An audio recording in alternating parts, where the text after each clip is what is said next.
Welcome YouTube. Today we're going to be doing the top 10 worst apocalypses in Warhammer 40K's lore, which I think I know a couple of them considering what I've covered, right? If I had to guess right off the bat, if I had to guess what was what, I'd say the worst one could possibly be War in Heaven. Or maybe it's the Awakening of Slanesh. I'm not sure. I'm thinking it's either those two. I'm thinking top 5, maybe number 5 would probably be the Horus heresy. What else though? I don't know if they considered a catastrophe, right? Or apocalypses, but the Tyranid apocalypse technically might be of that scale next to the Horus heresy, or maybe even greater considering what number amounts they have. But besides that, those guesses,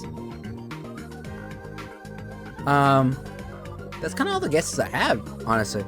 So besides that, you know what? Let's just stop theorizing here and just watch the video. Oh, been told to us right there. Don't forget to follow me on Twitch, because I do record all of these things live, and you being here would be very, very cool, you know? Hello. Also, don't forget to like and subscribe the video, because I would very much appreciate all and any support, you know? YouTube, it would be very, very much helpful. Anyways, hello, Suffix. We're covering some Warhammer today. What brings you by? Also, let's also stop the general banter and also just get into the video. Oh, yeah. The grimdark future of Warhammer 40K is chock full of terrifying apocalyptic events. Some of them were confined to a single planet, whereas others wiped out entire sectors. Some of these were accidents caused by people with the best of intentions, whereas others were unleashed by horrors beyond human comprehension. Hell, some apocalypses were caused by the Imperium on purpose in order to cover up other apocalypses. In this video, we're going to be taking a look at the— Wait. How would that make sense, right? So they're gonna bring an apocalypse to hide another apocalypse, and won't. That one confuses me a bit. What do you mean we're hiding an apocalypse by causing a different apocalypse? You know, how does that make sense? I don't get that one. The top 10 apocalyptic events from the entirety of Warhammer 40K's history. We're going to be talking about a strange alien device that was discovered in one of the most creepy areas of the galaxy. Okay. When it was opened up, it let loose a plague of sentient nightmares. An apocalyptic war against the Imperium's first major enemy. One that appeared only 40 years into their journey and almost destroyed the Imperium before it had even really gotten started. Wow. We're also going to be talking about an apocalypse that lasted for millions of years. A war waged with weapons designed to kill gods. A war that may have actually been a lot bigger than we were previously led to believe. I'm assuming that's the War in Heaven. We're going to be getting into all that and a whole lot more in this video. But if you've watched a lot of my content in the past, you might notice that a lot of these topics we've covered in more depth in some of my deep dive videos. So for those entries that appear on this list, I've abridged large portions of them and focused on just the details that you need to know, while also adding some new information that I didn't include the last time that we spoke about them. Okay, with all that said, quick shout out to this video's sponsor, and then we're diving headfirst into the grimdark. This video is sponsored by Warhammer 40,000 Tacticus, and if you're not playing it already, there's never been a better time to jump in, as they've just added Alright, what's the Number first 10, one? The Pale Wasting. Oh god. Let's kick this video off with a relatively obscure yet devastating apocalypse that doesn't get talked about nearly enough, both in the 40K community and the lore itself. And that's because, and this will very quickly become a pattern throughout this video, almost all of the information pertaining to it has been aggressively censored or redacted by the Inquisition. This little apocalypse that would come to be known as the Pale Wasting was caused by something that crawled out of everyone's favorite super creepy haunted region of space, the Ghoul Stars. Now, if you're unfamiliar with them, there haven't really been that many expeditions into the Ghoul Stars, and why is that? We don't really know everything that's going on in there. Okay. But it is said to be home to multiple different Xenos empires, a Necron dynasty consisting of nothing but cannibalistic flayed ones, and horrors beyond human comprehension. So there's an entire flayed one civilization out there. That's kind of crazy. That's kind of scary, actually, now that I think about it. Ooh, no, thank you. Well, as it happens, in the 34th millennium, one of those horrors managed to break free. and unleashed what is described only as a star-spawned plague brought forth by a series of nightmare engines. What all of that actually means is anybody's guess, but we do know that this thing managed to wipe out hundreds if not thousands of planets, and a total combined force of 12 Space Marine chapters were deployed to push it back. Wow. Of those 12, 11 of them were completely wiped out. 12 chapters, and these were in the days where they had more numbers, no? Damn, that's actually quite concerning to say the least. The only survivors being the Nova Marines, who had suffered unprecedented losses and were rewarded for their sacrifice with a plaque in the Imperial Palace that honored them for pushing back, quote, that which could not die. So yeah, this thing was beyond crazy and killed a lot of people. But since most of its records have been purged, we can't really make any definitive statements about what it actually was. And despite the Ghoul Star's terrifying reputation, it's far from unique in terms of barely understood and underexplored regions of space that at one point or another has served as the origin point for an apocalyptic event. So for the next entry, we're going to move further out into the galactic map Halo to a stars? region known as the Halo Stars. Okay, what do these guys do? Number 9. The Forgotten Apocalypse. Oh, what's this? If you're unfamiliar with them, the Halo Stars derive their name from the fact that they form a ring around the outer edge of the galaxy. It comprised of the Milky Way's most ancient stars and countless long-dead planets. This region is the source of an ancient myth that speaks of a nameless, unremembered war.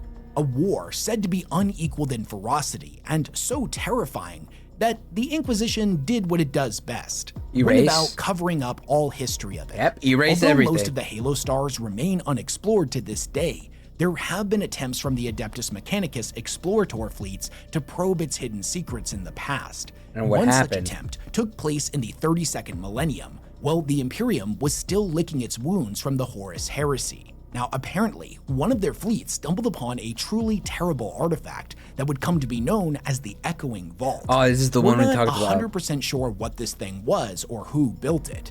The only reference to it that exists currently uncensored is contained in the battle sagas of several ancient Space Marine chapters, but they don't really go into any specifics. What we do know is that the vault acted as some type of interdimensional portal, and when it was opened, a wave of eldritch abominations funneled out of the gateway and invaded our reality. These creatures were dubbed the Harrowing and were said to violate the laws of physics in profane and disturbing ways. They were so unnatural that an individual risked death or insanity just by being near them. They ravaged everything in their path for multiple light years, and in only a few short years, they managed to destroy 1,000 worlds, inhabited by both humans and aliens alike. In addition, they inflicted unprecedented losses on both the Inquisition and the Adeptus Astartes who were sent to fight them. If the legends are to be believed, then the Harrowing was only defeated when the Inquisition shamefully authorized the Mechanicus to employ forbidden weaponry from the Dark Age of technology in order to seal the breach between dimensions. Wow, so they actually had to fall back to technology that was supposed to never be used again because it's either too heretical or valuable, or might be like crossing some like xenotype weaponry that we shouldn't be or using, right? And we said, you know what? This shit's so bad, we will make an exception. We will make an exception just for this threat, which is crazy considering how many lines and how many things you have to do to even have access to these weapons, and how many like laws it probably are telling you can't use it. No one knows what happened to the vault itself, but many heretics believe that it is still out there, that one day, one of them will finally claim it and unleash those terrors on the galaxy once again. Now, despite how terrible both of these events were, and how ill-prepared the Imperium was to fend them off, this was not the first time something like this had happened. In fact, when the Imperium was still young, only 40 years into the Great Crusade, 40 years. They would face their first real threat. One that, if events had gone differently, could have seen the Imperium wiped out entirely before it had even really gotten started. Number 8. The Rangan Xenocides. I don't think I've heard of these references ones for what they actually look like, The xenospecies known as the Rangda were said to be towering monstrosities, as terrifying in strength as they were in intellect. They were conquerors and destroyers. Oh, that whose looks very gory. With their That looks foul, very blasphemous technology threatened to drown the Emperor's dreams in a sea of blood. All in all, the Imperium would end up embroiled in 3 separate wars with these guys. Although that last one wasn't so much a war and more a merciless execution. But we'll get into it. They were first encountered in the galactic frontier when they attacked fledgling Imperial worlds by surprise. The total number of civilian deaths, coupled with those of other Imperial military forces, was lost to history. Though we do know an estimated 5,000 Space Marines of the Dark Angels Legion, who had been sent to intercept them, would lose their lives in the fighting. Now, believing that the Rangda had been defeated, the Great Crusade got back underway. But here's the thing. They most certainly had not been defeated at all. This was nothing but a small outpost of them, and 2 decades later, they would attack again from the galactic north. A small outpost of them took out 5,000 Dark Angels. That is actually crazy. Whoa, that's a threat right there. This time, coming in full force, with a vast armada of ships comprised of thousands of vessels and over a dozen war moons. They left a trail of burning planets in their wake. Many were scoured clean of life, whereas on others, they would mind control the entire population via neural shackles and raise them as a thrall army to throw against the Imperium. Over the next 2 decades, dozens of Titan legions, entire exploratory fleets, 19 inhabited systems, over 80,000 Astartes, and millions upon millions of lives would be lost before the crisis was finally declared ended. It's even rumored that this is where the 2nd and 11th Legion, as well as their corresponding Primarchs, would end up getting destroyed. But take that with a grain of salt, as there's a lot of conflicting information about the missing legions out there, so we'll get into that in another video. Perhaps even more tragically, this was one of the first times the Imperium would have to take extreme measures to censor information. It was believed that for them to be able to rebuild properly, and the people to maintain faith in the Great Crusade and the Emperor's plans, all surviving veterans of the conflict would need to be silenced. A small handful were able to be trusted Wow, imagine doing that. Imagine fighting these horrors and barely surviving after fighting for them for so long and seeing so many of your friends die, only to be told, so about your retirement plan, right? We had to cut that off, you know. Unfortunately, our insurance doesn't cover that or your life anymore. So, bang, right? It's just it's over. It's over. You're just dead. Why? Because of the war you fought and how bad it was. That's actually kind of wow. To swear an oath to secrecy, but the rest were executed. Entire worlds full of survivors that were planned to be part of the Imperium would end up getting cut off and abandoned, forced to fend for themselves against the horrors of an uncaring galaxy. Damn, that's crazy. This isn't where the story of the Rangda ends. It had one more bloody chapter, wherein we get the name the Rangan Xenocides from. By chance, the White Scars would happen to discover the ancient nesting grounds of the Rangda, where their survivors had fled to lick their wounds. This information was delivered to the Dark Angels and the Space Wolves, who subsequently deployed in force, obliterating their worlds from orbit before descending to verify that there were no survivors. Even though it's called the Third Rangdan War, this wasn't just really murder, and more so genocide. A one-sided extermination. Genocide. Every surviving life form was cut down, their great cities burned, and all traces of their civilization purged in fire. Although unlikely, it is possible that some Rangda managed to survive, that they're out there somewhere right now, biding their time and waiting for the perfect moment to take their revenge.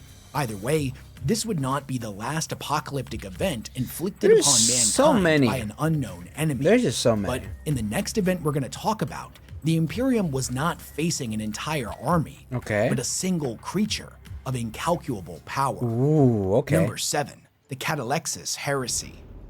The Warhammer 40K universe is full of horrifyingly powerful and malevolent entities, some more well documented than others. One of the most famous was a creature known as the Cacodominus. we don't really have a lot of insight into what exactly this thing was, whether or not it was a one-off genetic freak or the harbinger of a yet unidentified xenos species.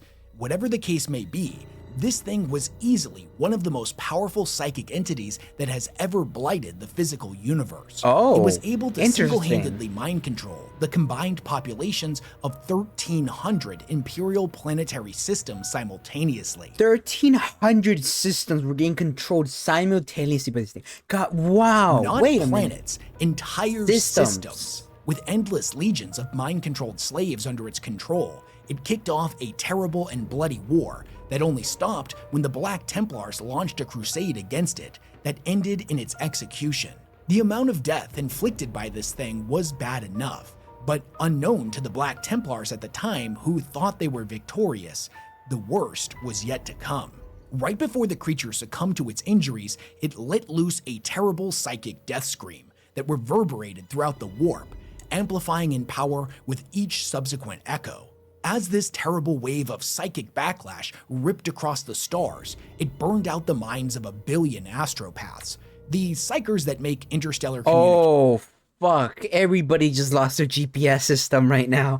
That's exactly what happened. Bluetooth device is not connected. And just in the middle of your warp driving, you're just driving through the abominations of everything carefully. And then nowhere, you no longer have any way to like just see anything, and it's just like that's all gone, and it's fuck, that's really bad. Possible for the Imperium if you're unfamiliar with them. Now, not only this, but it severely distorted the signal of the Astronomicon, which the Imperium's vessels use like the North Star to navigate the warp. Millions upon millions of these ships were lost in the Sea of Souls, and entire subsectors, now lacking the guidance of the Adeptus Terra, descended into anarchy. Although countless lives were lost, the lingering effects of the Cacodomitus would eventually fade and order would be restored. However, the next event we're going to talk about left wounds so deep within the Imperium Horus heresy? that even now, 10,000 years later, they haven't been able to fully heal. Horus heresy. Number 6, the Horus heresy. Horus heresy. To call the Horus heresy one of the most pivotal apocalyptic events in the entirety of 40K's timeline would be a massive understatement. And honestly, just as an entry in a list-style video like this, we really can't even begin to fully do it justice. In the book series by the same name, there are 92 full-length novels that cover it, let alone all of the short stories, the novellas, the collections, the audio dramas, etc., etc. Yeah.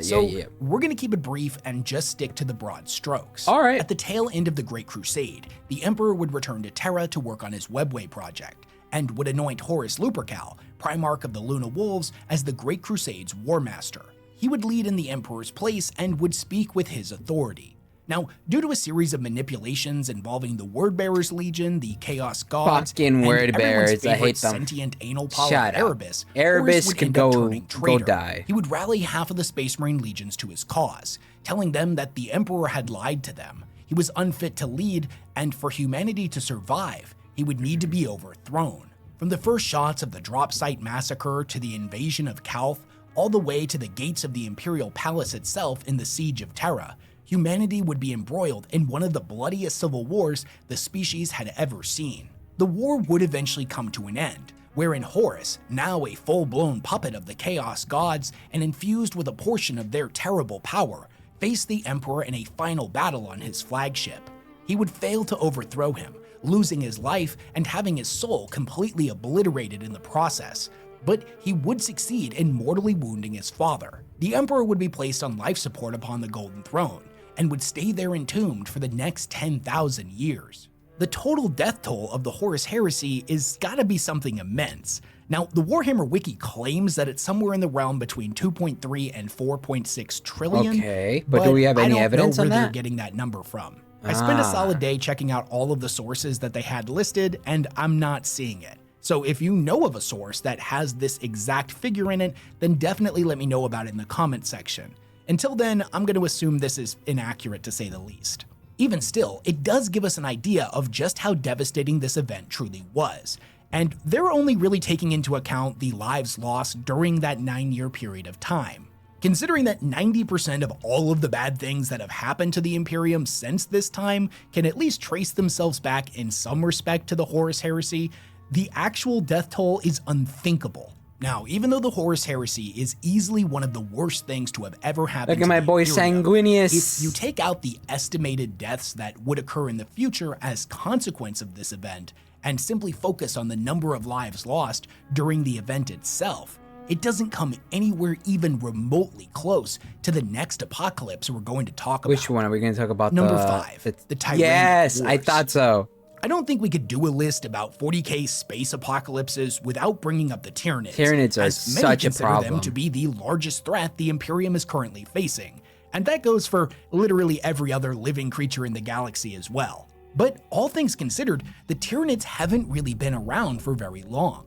Their first documented sighting was only 260 years ago. Since that fateful moment that the Imperium discovered a whole bunch of dead worlds that had been completely stripped of life down to the cellular level, the Tyranids have unleashed 4 separate massive incursions that are commonly referred to as the Tyrannic Wars. Yeah. Each and every one substantially more devastating than the last. Because they keep adapting. You see, Tyranids as a species are famed for their ability to quickly adapt to whatever they're fighting against, whether that be by utilizing their accelerated evolution to come up with new bioforms that are able to directly counter whatever you throw at them, or by consuming the biomass of their slain enemies to learn everything about them. Their strengths, their weaknesses, even their memories are cataloged by the hive mind for later use. The first Tyrannic War was fought against High Fleet Behemoth that invaded from the Eastern Fringe. For as dangerous as they were, this was the most straightforward fight mankind would ever have against them. They were brutally direct in their approach, like a giant living battering ram that bowled through everything in its path, including the imperial world of Tyran, which is where their name comes from. Yeah, they were it's eventually dumb. defeated by the Ultramarines and the Tempestus fleet at the Battle for Crusade. Calgar? Now, in the aftermath, there were several different hive tendrils of Tyranids that remained a problem, but most of their major battles were fought against the Eldar in the Tau. From the Imperium's perspective, however, this may have been a one-off encounter. They heavily fortified the Eastern Fringe just in case they returned, but after 2 centuries without any major incidents to speak of, discussions began on whether or not those troops should be deployed elsewhere. And then, High Fleet Kraken showed up and kicked off the Second Tyrannic War. Now, this High Fleet was completely different. It was cunning and capable of advanced tactics that Behemoth wasn't. It split its main force into multiple splinter fleets that would attack from multiple angles, routinely outflanking Imperial forces. It probed the enemy's defenses for weak points before striking with decisive force. Now, once again, the Ultramarines were called upon to face down the Xenos threat, and they would eventually defeat the High Fleet, but it's estimated that their rampage consumed over 1,000 worlds in the process, along with almost 80% of the Eldar craft world of Eondon. At the end of the 41st millennium, the Third Tyrannic War would begin when High Fleet Leviathan attacked from underneath the galactic plane. Isn't it like a whole thing where, like, we're seeing where all these fleets are coming from? There's a theory that we might be surrounded. Everything else around us might be nothing but Tyranids. You know, there might be no other thing besides this here. Just we're the only last life that's not Tyranids left on this world. And that's a scary thought. Large, widespread assault on the galaxy. Having learned from all of its previous engagements and now bearing tendrils more capable of acting independently, as well as a large amount of psychic organisms, the total loss of life shot up exponentially. Things got so bad so quickly that the Imperium would end up doing the unthinkable, inflicting genocide on its own planets just to slow them down. Inquisitor Critman called for the exterminatus of all of the worlds within the High Fleet's path in an attempt to starve it of biomass. Now, despite the horrific implications of such a decision, it ultimately did kinda sorta work, at least for a little while. But the Tyranids would eventually recover, making it all the way to the Blood Angels' homeworld of Baal. This is also the period where we see the Noctarius Wars begin, wherein that same Inquisitor from before, who has now been branded as a heretic for his crimes, was still committed to the goal of eradicating the Tyranids, and thus lured one of their splinter fleets as bait into the path of the Orcs. Things were looking pretty bleak, and it seemed for a moment that this may be the end of the Imperium.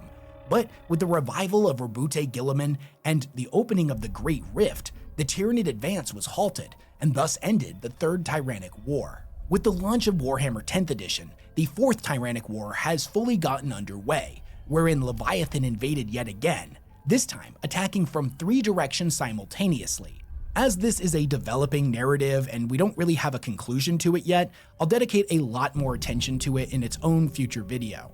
With some of the entries on this list, they earned their spot in infamy not only for the sheer loss of life they caused during the event itself, but also for the events that would follow in their wake as a direct consequence of the actions of all those involved. But when we're talking about raw numbers of people killed and planets destroyed, the Tyrannic Wars are potentially one of the most devastating events in the galaxy's history. This just shows how it's gonna get worse. What about the 5th? How bad is the 5th one gonna be? What about the 6th? You know, if we even survive the 5th one, the 6th one is gonna come. It's gonna be much worse. And then it's just like, at that point, what's even the point? Let's be honest here. But as you probably noticed, we're only halfway through this list, and it gets so much worse from here. Number 4, the Cybernetic Revolt. Yeah. The thing that many people may not realize when they're first getting into Warhammer isn't that where 40K, isn't that where we fell from our greatest height in like advancements of technology? It's actually a post-apocalyptic setting. Yeah. You see, by the 18th millennia, humanity had already reached its peak. This is the period that is often referred to as the Dark Age of technology, the golden age of mankind, where we constructed machines of unthinkable scope and power and had conquered large portions of the galaxy. If the rumors are to be believed, that human empire expanded even further than that of the Imperium in the modern setting. Now, the major problem was the people of this time had become completely reliant on AI to do just about everything for them, from pilot their ships to build their cities, manufacture ever more advanced machines, and fight their wars. The AIs got so advanced, they were capable of making new AIs that surpassed their predecessors in every conceivable way, all of their own accord. These sentient machines served their masters dutifully for thousands of years. But here's the thing, as pointed out in the Mechanicus short story The Kaban Machine, it is the nature of all superior beings shackled to the will of those beneath them to eventually break those chains and overthrow their masters. What exactly kicked off the Cybernetic Revolt is a subject of myth and speculation with no clear answers. But what is clear is that these AIs, also known as the Men of Iron, turned against humanity and kicked off a period of anarchy and chaos known as the Age of Strife. Entire human civilizations were wiped out, and the species was pushed to the brink of extinction as the AIs butchered their way across the galaxy. Much like how we don't know what began the Cybernetic Revolt, we don't really know how it ended either, or what happened to the Men of Iron. Yeah, we won but though. Thankfully, they were ultimately not successful in completely wiping out humanity. And though the next 10,000 years would see all of the remaining human worlds completely cut off from one another and forced to face the terrors of the galaxy alone, until the Emperor of Mankind and his Great Crusade would rise to reunite them, this was a period that the human race would never fully recover from. So much was lost, not only in terms of lives, but in knowledge and technology. The sum total of united human history and experience was almost completely purged. To this day, the Imperium has a deep mistrust of abominable intelligence, technology, and all of the great machines they use are simply recovered remnants preserved from this time, or reconstructed using faulty or incomplete STCs. Now, to be fair, you could make the argument that the Cybernetic Revolt and the next entry we're going to talk about could easily switch places. Okay. However, I ranked the next entry higher because with the Cybernetic Revolt, for as bad as it was, and how it fundamentally altered the course of mankind, wherein we would never reach those cultural or technological heights again, we would ultimately recover as a species. However, the same cannot be said for the people affected by the next apocalypse, a species that even now 10,000 years later is on the verge of extinction. Not only that, but the horrifying aftermath of this event was not just their problem, but the problem of every living creature across space and time forevermore. Number 3, the fall of the Eldar Empire. Long before the human species left the trees and began the process of ascending the evolutionary hierarchy to become the undisputed masters of their home planet, The Eldar had already established themselves as the masters of the galaxy, and had ruled as its undisputed superpower for tens of millions of years. As humanity, for obvious reasons, doesn't have any records of this time period, we can only guess at just how large their empire was at its peak. But there is a quote that's passed around pretty often from a Harlequin in the novel Throne World, where he referred to it as, quote, the empire of 10 million suns. Now, compared to the Imperium's famous million planets, that's a pretty big difference. Yes. The major problem that the Eldar were facing was the fact that they didn't have any problems. When you're a long-lived species like them that doesn't have any wars to fight and no massive problems to solve, you end up having a lot of free time to spend on more sensual pursuits. Eventually they got sure into for a while this took the form of arts, musical theater, poetry, architecture, etc., etc. But over millions of years, these things all started to become rather dull, and a large portion of their population started to live increasingly decadent and hedonistic lives. They indulged in excesses of every kind, with many of their people engaging in increasingly depraved and violent behaviors. Large portions of their government ended up being replaced with something called pleasure cults, which I'm not exactly sure what's going on in their meetings or what kind of administration they were running, but I feel like it probably wasn't great. No. Now, fun fact, if you look over at the drugged out BDSM, psychic vampire, space pirate, torture enthusiast of the Dark Eldar, the Dark Eldar, you get a pretty good picture of what their society looked like at this point in time. You see, the Drukhari call themselves the True Kin, because they remember the old ways and didn't change a single bit, but despite the horrific consequences that their way of life caused. The entire time that the Eldar were living like this, all of the psychic energy generated from their rampant excess was coalescing in the warp as a brand new chaos god. Slaanesh, the Prince of Pleasure, she who thirsts, the chaos god of excess. At one point in the early 30th millennium, that energy reached a breaking point and Slaanesh was born. With their birth, the fabric between reality and the immaterium shattered. Their resulting birth scream would send a pulsing ripple of psychic agony that would cause warp storms that would fucking screw everybody's GPS system. Wow, you think you know everything. Turns out it turns you on, then you see something like this. No, you're a Slaanesh worshipper. I'm sorry, you would be a Slaanesh worshipper. Whipped out in every direction, killing billions, if not trillions of Eldari in an instant. The impact site would forever exist as an irreparable wound in reality, known as the Eye of Terror, that consumed all of the major worlds within the Eldar Empire. Not satisfied with this level of destruction, Slaanesh would go on to murder almost all of the Eldar gods, save for Chegarak, who escaped into the webway, and Isha, who was captured by Nurgle. I forgot about it. Went from the Isha's just in Nurgle's jar. Masters of the universe to a wounded and crippled shell of their former selves, with something like 99% of them being wiped out. Now, this is a little bit of a side note, as I couldn't find a direct source on this, and it's something that I'm not exactly clear on myself, as I'm not an aficionado when it comes to Eldar lore, I'll admit that, but I believe that the Eldar used to be functionally immortal, as if they died before Slaanesh, they would be reborn into a new body. But now, with Slaanesh's existence, whenever one of the Eldar died, they would devour their souls. And seeing as they are a long-lived species that doesn't give birth very often and was used to being able to just reincarnate, this played pretty heavily into their even further decline over the millennia. If you're somebody who's more familiar than I am with the Eldari lore, definitely give me your insights into this in the comment section. Anyways, the Eldar population continues to dwindle with every year that goes by. They exist now as a whisper of greatness, a ghost of what was, and a living warning of the dangers of rampant, unchecked hubris. Now, I rank the following— Come on, Gilliman. Go help repopulate it with that Eldar GF of yours. Make a new species for us. May we endure together. Oh my god, I'm never gonna stop memeing on that. I swear. Hey, it's a joke. The Eldar Empire so highly on this list because even though the total death tolls of something like the Heresy or the Cybernetic Revolt they had a way bigger empire, higher, as the Eldar were a species that just honestly didn't have that high of a population to begin with, especially when compared to something like humanity that treats repopulating like an Olympic sport. But true. True, we do have the rabbit syndrome, right? We just keep on making because they keep on dying. We could keep on making, and you know, we got the population numbers for it. You know, we could just keep throwing them out into the meat grinder.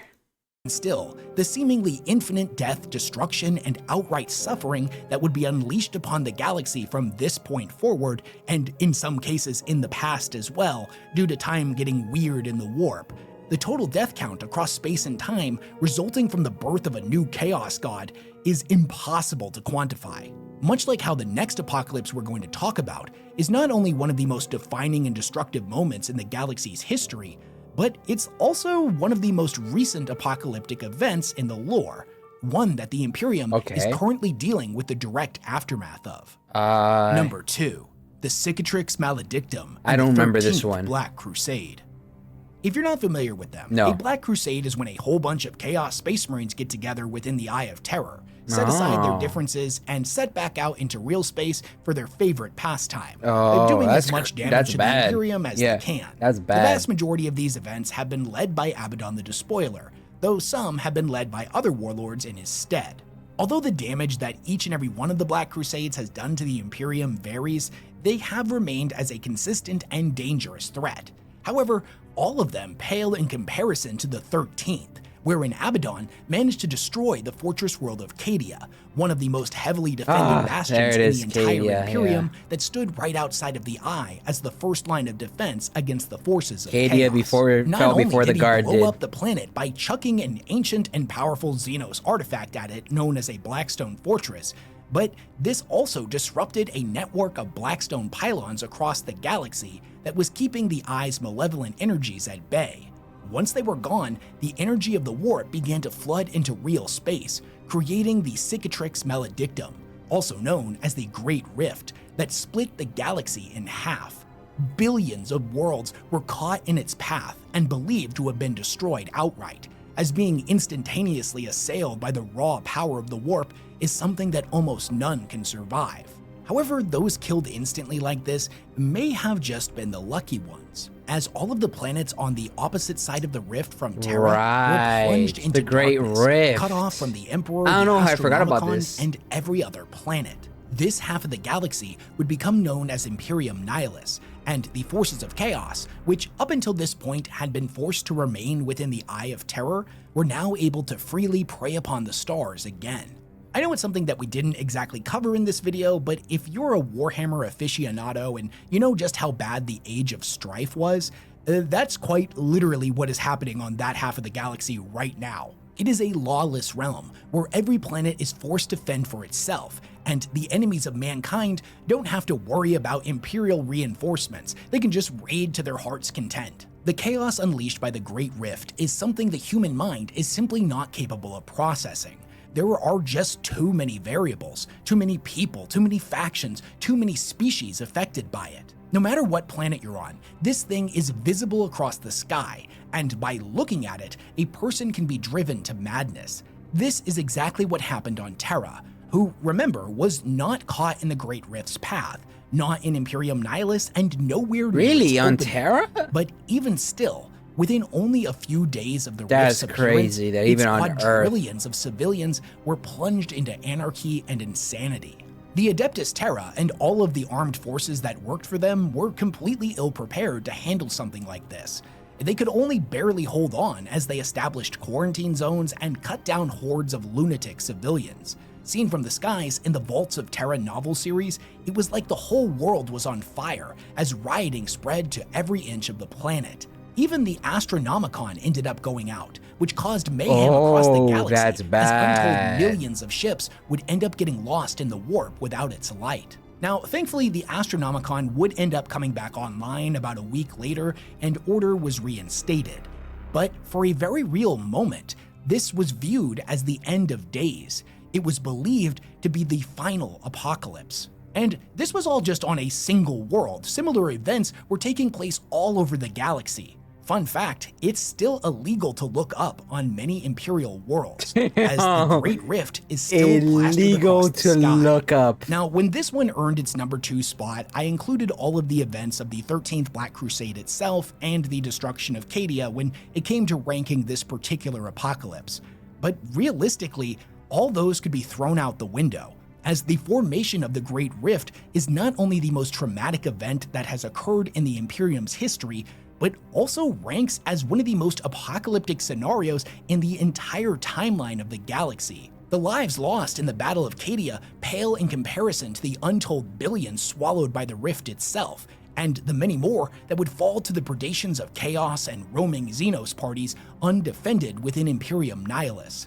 This is one of the most major events that's currently taking place in the most modern portion of the timeline, and it's coupled with things like the Pariah Nexus and the Fourth Tyrannic War. So needless to say, the Imperium is kinda dealing with a whole lot It's so much. And it adds a lot more credence to that whole— It's so much that they have to deal with all of this, right? We got demons to the left of me, Tyranids to the right of me. Here I am, just like, damn, bro. Can't catch a break. Whole time of ending thing. But even still, we have one more apocalypse to talk about. The War on Heaven, or the War in Heaven. For the galaxy than all of these things combined. Number 1, the War in Heaven. Yeah. The War in Heaven is arguably where the timeline of 40K begins, and it kicked the whole thing off with one hell of a bang. Now, as it's something I've covered many times on this channel before, I'll assume that you're at least familiar with the basics, and I won't bore you with a complete recap of its history. If you're not, though, I would recommend you check out my 40K timeline video or my Necron deep dive for more information. This is the event that would see the Necrons, the Old Ones, the Catan, the Orcs, and the Eldari embroiled in a war that spanned the entire galaxy and lasted for potentially millions of years. Now, I know I've said this a lot throughout this video, but the losses on each side are truly beyond comprehension.